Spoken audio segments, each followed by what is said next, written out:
before we left to go to Australia, it was weird. I just remember being so high and just smoking so many joints before we got on the plane, and then we were in line at the ticket counter, and I was just like, man, do I smell like weed? I guess I was feeling paranoid, but I was like, man, do I smell like weed? Because I smell weed, man. And so we get on the plane, everything's good, we go through, me and Christian fall asleep, we eat dinner, fall asleep, and then all of a sudden, I wake up, and Ivan's asleep, and Christian is like just waking up, stretching, and then he opens up his pants and he pulls out this huge fucking bag of weed skunk. It was amazing. And he made this can on the plane. Made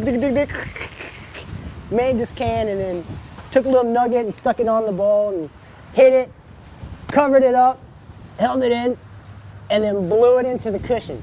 No smoke. I mean, it was a really crazy view too, because all you could see was darkness, and there was like a couple people up, so you could see the lights shining on them and dust, and there was no smoke. So I took it, I hit it, same thing, held it, blew it into the cushion, and then Ivan woke up and he was looking at me, he was across the aisle, and he's like, yo, let me hit that. And so he took it, and it was like the last hit of the ball, so he hit it, took it, and just covered it, held it in, and started coughing. The cherry pops out, lands on the dude's pants next to him, it starts burning a little, it starts burning him, so Ivan starts hitting the dude on the leg. The guy wakes up and is like, what's going on? Why you hitting me? And Ivan was like, sorry, and smoke just going everywhere, and I just like threw the covers over my head, pretending I was asleep. Christian did the same, and I can't believe it, but we pulled it off, and then... you guys weren't laughing? We were laughing our asses off underneath the covers, but it was just, I was just in awe because I was so paranoid we were gonna get busted, but we didn't, and I can't believe he even brought that on the plane and got away with it. He was like infamous for getting away with anything. Like, if there was something that you weren't supposed to do, Christian would do it, and it would be okay because it was Christian. And he did it in a style that was cool, funny, but he knew he wasn't supposed to do it, but he still did it anyways just to break the rules. And the people, that made these rules let him break it all. Until that point, airs were just starting to get high. Everyone knew Christian went high. Everyone knew Caballero can do it. Everyone knew Billy Ruff and these guys can go high. But when they finally officially said, hey, we're going to have a high air contest, that changes everything right there.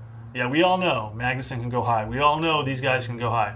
I know I can, with the wind behind me, can go 6.5 feet, But when they said high air contest, that means, okay, now we got to step up. And for the first time, I said, Christian, we got to do oxygen. So I went down to the handicap, those people, the hospital place. I said, give me a bottle of oxygen. Well, no problem, because it's not illegal. Mask, okay. We tried it, at home, and Christian said, you can't really feel anything. But it's not for getting high, It's just to replenish your oxygen, because when you're exhausted, you just put oxygen back in your system, your brain, you live off. So anyway, we went there, go out to the car, get the oxygen tank, bring it into the place.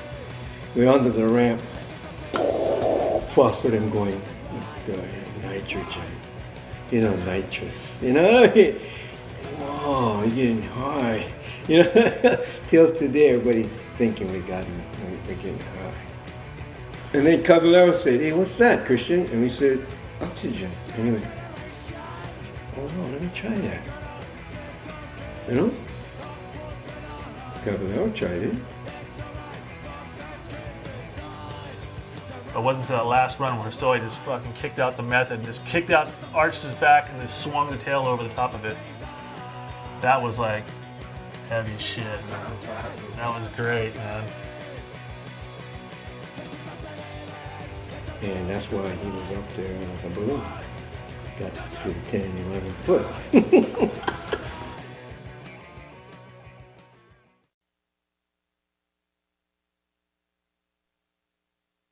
From day one, Christian always wanted to go higher. He would not crawl. He lifted himself up and hung on to things. He walked at 9 months old. At about 10 or 11 months, I caught him on the tank of the toilet, trying to reach the molding.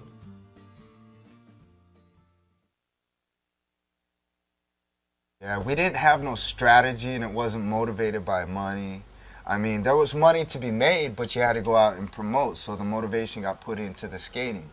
You know, let's go do this demo, let's promote Team HOSOI, let's promote Dogtown, because that's where we're from, and we believed in it. You don't have to prepare, you don't have to have your certain gear together. It was just like, let's just go. We'll improvise the rest. Yeah, and he wanted to put on a show for people. He was a great self-promoter, you know, where a lot of us were just stoked. We were still playing skateboards and getting paid and traveling around the world. Christian knew that he was worth more than what he was being offered. I think when I was doing business back then and setting the rates that I would, you know, ask for, I believe it was what I was giving. It wasn't what I wanted to get because I thought I deserved more. So when I come to do a demo, I give it my all. My heart's in it. I come to, you know, give the kids a show, give them something to learn from, and touch base with them in a personal way. Yeah, he was just the best at demos, you know. He'd always pull up in style. He'd rent out the town cars, so we'd pull up, do a demo. He'd always pull up in style, you know, and he'd always go out there and just kill it, rip harder than anybody. And then, you know, shops would be like, okay, it's time to close the shop. He'd still be out there skating, doing his demo, you know? When the contest was over, Christian would still be in the parking lot till every last kid got an autograph, every last kid got a sticker. He really loved the fans and the kids. It helped me out a lot too, because I wasn't one of the top pros, but I had a good selling board, because when everybody's doing their thing, I was right there with Christian, signing autographs, giving stickers, hanging out with the kids, where the kids were like, hey, you're cool, and they would end up buying my board. Christian raised the bar for everybody. You know, he was the one that started getting people paid more because he demanded more, which ended up, you know, raised the ante for all of us.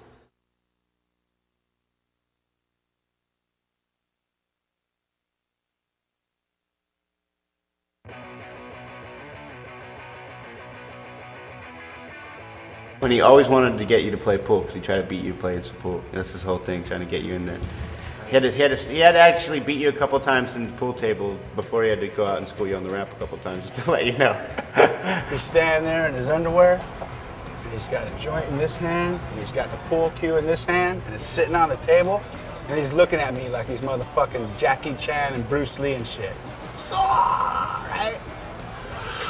Takes a hit of the fatty, and he's looking at me, and doesn't ever break eye contact. One-handed, sinks the 8-ball on the break. He couldn't even say anything because that motherfucker couldn't stop laughing. 12th place, riding with Yeah, and he was like the first person to ollie the Brooklyn Bridge wall. Yeah, that was like epic because everyone skated the bank, but nobody could ollie the wall. So Christian ollied it with a board on top. This ramp, it was really tight. It was like really homemade piece of crap. And he was just blasting on that thing.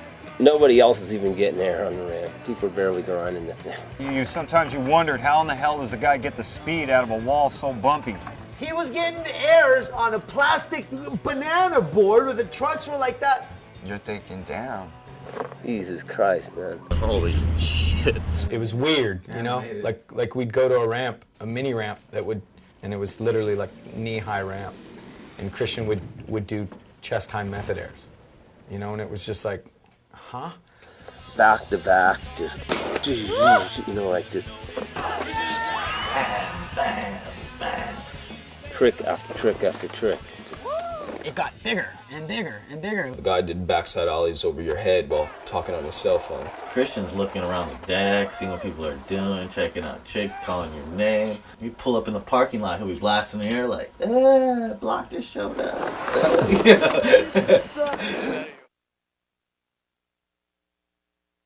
We had this thing going that if you're not going to save your money and go for the retirement thing, right? You're going to live it right to the edge, then that's what it's going to be. Man, he paid for everything all the time. One skateboarder rent limos, put his friends in, rent Lincoln cars, town cars, rent extra ones just to throw his friends in. Sushi dinners all the time. I got it.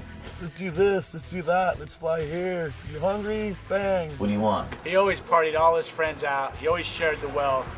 He was always cool like that. Damn, they probably had like a $4,000 a month weed budget. He just be giving you stuff, and you don't even want stuff necessarily, you know?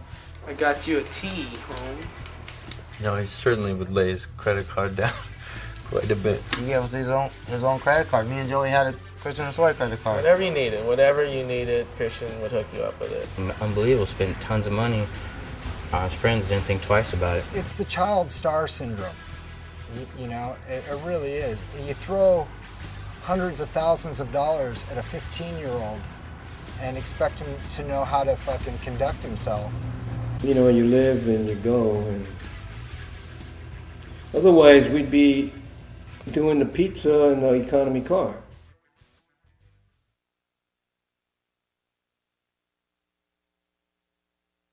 You know what's the sickest is like going with him into any company, and just walk out with duffel bags.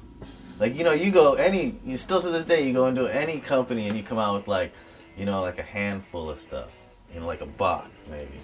You're like, cool. Christian walks out with duffel bags. We come out of Jimmy Z's with just boxes. Everyone would be holding 2, 3 big, giant boxes filled with Christian stuff. He felt like he needs one of everything, and then the sponsor would be like, whoa, and he'd feel him out, and he would always like, here's the borderline. He'd always go above it and somehow be able to pull it off. So every time he would leave a company, I know those people were just shaking their heads and go, man, he just raped us. That dude's funny as hell. Because we were going to a skate shop.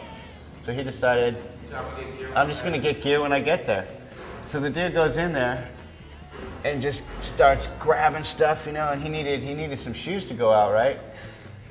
And they had some nice golf shoes, because it was a sporting goods store. So he took these nice black leather golf shoes, undid the bottoms. He had some nice dress shoes for the night, you know what I mean? The dude walked out with a hockey stick. He had a hockey stick. We were like, what are you doing with the hockey stick? Like, just out there, yeah man, I don't know, we got the hockey stick. He's out there skating around with the hockey stick. Me and Wade and Tony were just like, dude, what's he doing? He went in there and got all kinds of nice button-up, like a golf Nike button-up shirts, and like, oh dude, he cleaned out, not only did they pay him, but they paid for his wardrobe for like the next month. And that was cool because he's gonna grab everything and then break bread with everybody. Remember his Jimmy's closet? So he had like a little whole room full of clothes. It was ridiculous. It was just like a room just with shelves and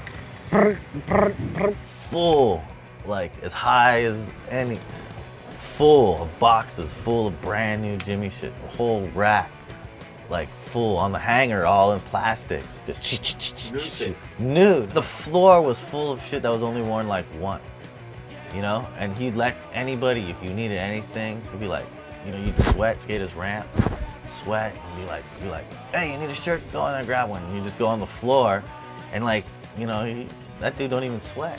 All I'd bring is my toothbrush and my skateboard. It was like Christmas every time I'd come up. I had a field day. It was like Magic Mountain. The other thing about Christian is that he lost shit all the time. You know what I mean? He left boards everywhere. You know what I mean? If he wasn't riding them, I think having a board was a hassle. It was just like, you'd have to put a board together for Christian all the time because oh, where's your board? Well, I don't know. Yeah, and that's cool for Christian. He's skating in his leather shoes and his club clothes and shit, and you don't have a board or nothing. You're all high. You haven't, you know what I mean? Other guys would panic. He didn't give a shit because they just put another board together, And you would start putting it together. He'd finish it and stuff like that. I mean, he was fun. I mean, he hung around and he'd give you shit and stuff. He was he was fun to be with. Who's the best skater of all time? My dad. What's your dad's name?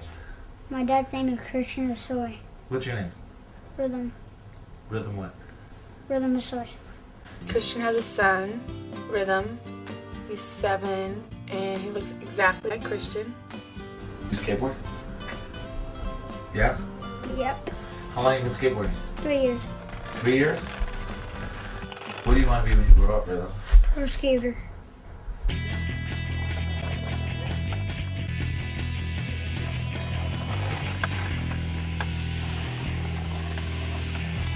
Gonna bust it again, dog. I know Rhythm now. Kid's a little terrorizer. Like he's you can tell he's got attitude like Christian. You know, he just looks at you like what, like. So it's cool. You know, I'm around for him. Try to help him out. Whatever. He's gonna have a lot of opportunity in front of him, being Christian's son. And hopefully he'll be skating and doing something where he can express himself, because you can see the energy coming out of that kid. He wants to beat on people. You gotta get him to beat up ramps and skate parks instead. I think he'll be a great father. He's probably going to be real close and tight with Rhythm. He disciplines in the right way. Rhythm will be happy because in a way it's like, just he knows exactly, he talks to Rhythm. It's not like, oh, do this. Like for me, Rhythm doesn't listen, okay, timeout. I'm like a big fan of timeouts or whatever. But Christian talks to his son, why did you do that? And they have like this little bond going, and you see them together, and it's like a beautiful little thing. It's like they never miss the beat.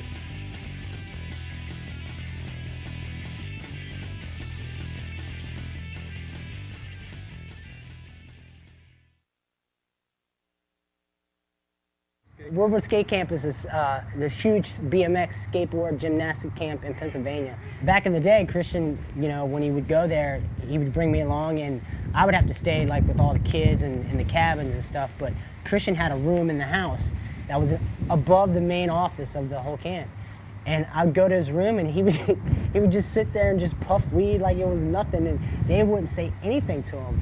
And then like he didn't have a car, so he would borrow the camp station wagon to go into town and, go hang out, go to the club, go get something to eat, whatever.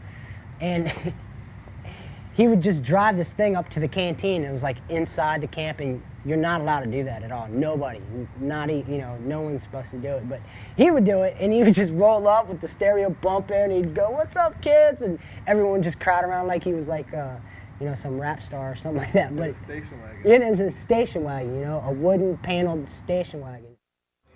Okay, one time Lake Elsinore, we went to this one skate camp out in Lake Elsinore. He was there for like a week, and then I showed up, and he was like, "Oh man, I want to stay longer, because he was having a good time." We had this little like cabin on the lake, everything was chill. He was ripping, and so some of the kids had some tapes, and like some Prince tapes or some other tapes, and he was like borrowing kids' tapes, and listening to them, whatever. And camp's like, "Well, we're not going to be able to pay you for this next week, but you could stay here." But he was like, "Oh man, well, I ain't gonna stay, if, whatever." So he's like, "Okay, well, I'll split out, whatever," because he just wanted to stay because I was there, and he figured, hey, they might pay me an extra week. So the dude grabs all his stuff. The bus is waiting. There's like 100 kids on the bus, almost missing their flight. Christian's in there packing his gear, all doing his deal, packing his gear. Then he gets in the bus, and all the homies are like, all right, all the kids come up, and they're like, "Man, where's my Prince tape? Christian left with my Prince tape. Christian left with my Aerosmith." I met Christian in the early 80s, and he was just a different kind of a kid.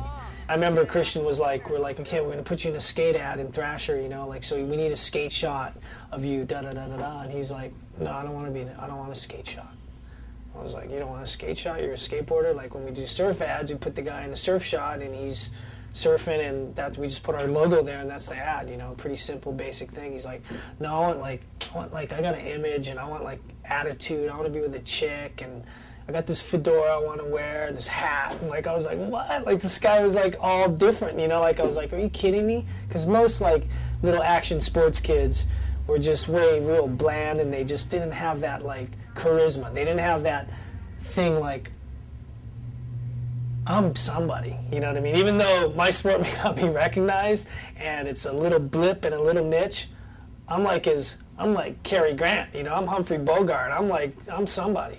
And he had that presence, you know, and I was like, shoot, okay, right on. You know, so he's sitting there, and I find one of our hottie little models, you know, that was kind of his size, those smaller, and just got her there with them, you know, and hired one of our photographers. I think Brian Billman, this guy shot it. I think it was his girlfriend, because she was a hot one of these models. And she's in the picture standing with Christian. He's wearing these like plaid, long plaid walk shorts, with this black tank top, you know, like we wouldn't even put that outfit together for him, you know.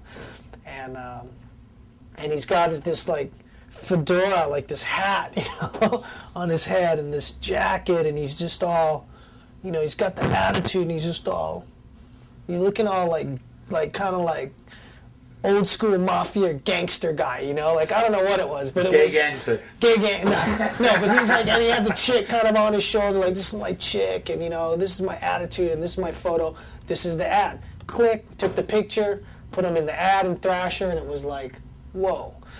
And then right after that, kind of like just going through really quickly, you know, he comes in and he goes, hey, Danny, you know, I'm stoked, and thank you for everything you've done, and put me in that ad, and giving me free clothes, and the little bits of money here and there. But this new company just started, Jimmy Z. They signed him on this big contract. I was just like, hey, man, there's no way I can hold you back, you know. I can't even make you that kind of offer for that kind of money. You got to go with it and go for it. Congratulations, you know, unreal. And off he went.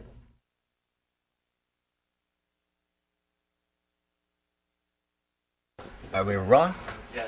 Okay. You're rolling camera. Okay. So, tell me a little bit about. Okay, because Christian's house over there in Echo Park was on the hillside, and you had to drive in this little driveway and go around these bungalows, and then up, and then turn again up this super fucking steep parking. I mean, the driveway was really steep up to the house. It's really steep and slippery. It's made of like cobblestone and bricks and some shit.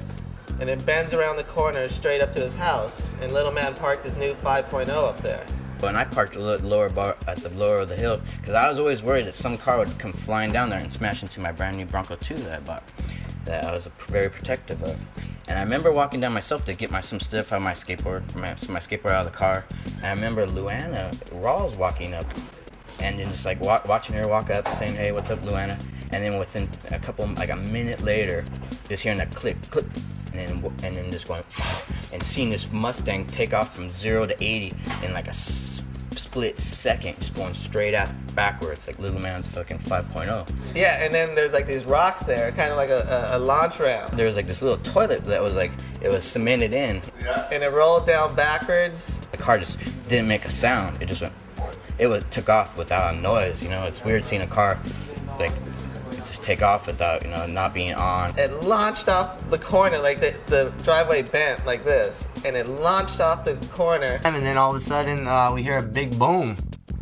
And someone comes, "Hey, little man, it's your car, roll down the hill." It was crazy, just running up and looking down. All I remember is running outside and seeing this brand new Mustang 5.0 that little man's dad just bought him, sitting on the roof of the neighbor's house. Right into the house. It probably went in a couple feet.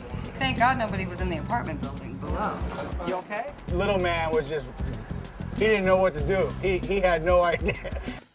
I got the Mustang for graduation. And we laughed so hard because... Well, he was a kid. He was young. You know what I mean? And then ended up with no car.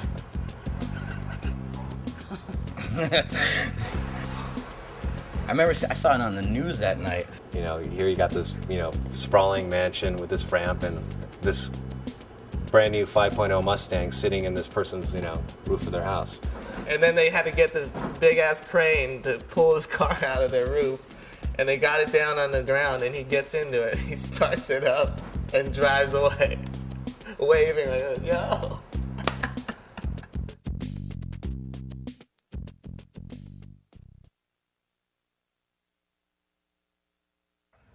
MCO is just another aspect of skateboarding. It's downhill, but the great thing about it is it just kind of brings everything together. The MCO building was probably one of the most funnest skateboarding experiences.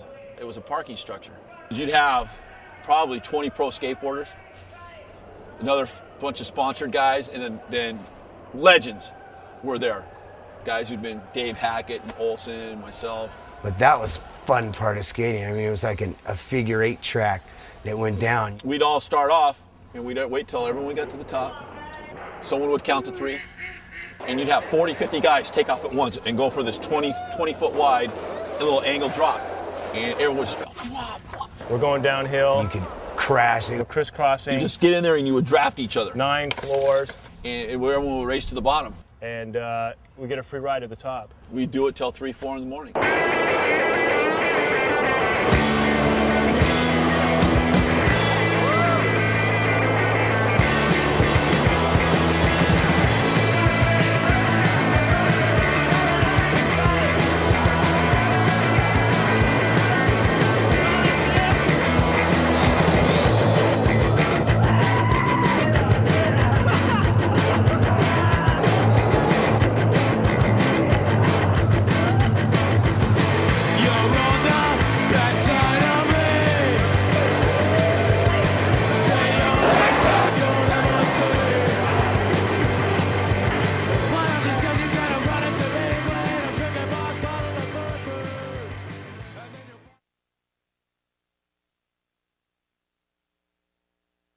Tony would not be learning as many tricks if he took the time to learn how to perfect each one. He perfected them in the consistency area, but when it comes to style and power and finesse and being fluid and making something look good, that takes a lot more time to learn. So, like I said, each one's technical in its own way. You can say keep progressing and learning more tricks and harder tricks is progressive and technical, but taking tricks that are also hard tricks and taking them to a level where you can put your signature on them, say, I own this trick, like Christian's done to many of them, then that's a whole different level of technicality, you know? So other people take less time to learn something, and that's why it doesn't look as good. This guy might go and learn 10 more tricks by the time Christian masters this one, but when it's said and done, those 10 tricks can't add up to the one that Christian does. One of the funny things about this board is that I actually decided to come up with the graphic before Christian even got busted, and I decided to make it my board cause I mean Christian has always been someone that I always looked up to and stuff. It's always that's Christian, and then I was coming up with was trying to come up with new graphics, and this graphic was always one that kind of always just stood out in my head. You know what I mean? As being just a fresh wow, when you saw it on the shelf, it was it blinged out at you, you know what I mean? And and then so about a month before Christian actually got busted, around that time period too, is I was seeing him a lot, and he was he stayed at my house for a while when I lived in San Diego, and so I was just hyped on Christian always, so I was word, I'm gonna come out with that board as sort of just to pay tribute at that point even, and then a month later everybody's oh shit, Christian got busted and this and that. And this board was just about ready to come out anyway, so then it was getting ready to come out, and I was whoa, word, that's crazy, Christian was going through this stuff. So then I decided, I'm trying to take some proceeds from the boards and put it towards Christian to help with lawyer fees, and and I kicked in some of my own personal money into it and stuff, and hey Max, we're filming a movie here, get out of here. but yeah, so I mean, so it's actually was like I said, I was gonna make this board to honor Christian before even all that, and I just really wanted to do it just to, show my respect towards Christian, and it ended up just being something where we could, take it and put into lawyer fees and help get him out, and help, have some money when he's in there, and, just whatever, take care of his family or whatever it needed to go down at that time when he was gone, so it all turned out really cool, and, it helped out for the better. Yeah, Christian. I've seen lately how you re-released this board again, and it just got me stoked to be able to walk in a skate shop and actually see the OG board on the wall again. You know what I mean? So it's cool that it went from being with him the biggest selling board ever to virtually dying out, and then me taking it over and selling the hell of it and having it back everywhere, and then it dying out again, and then now Christian coming back, and it's a whole nother round of hype again. So. It's fresh to see it kind of go in cycles, and the never-ending graphic.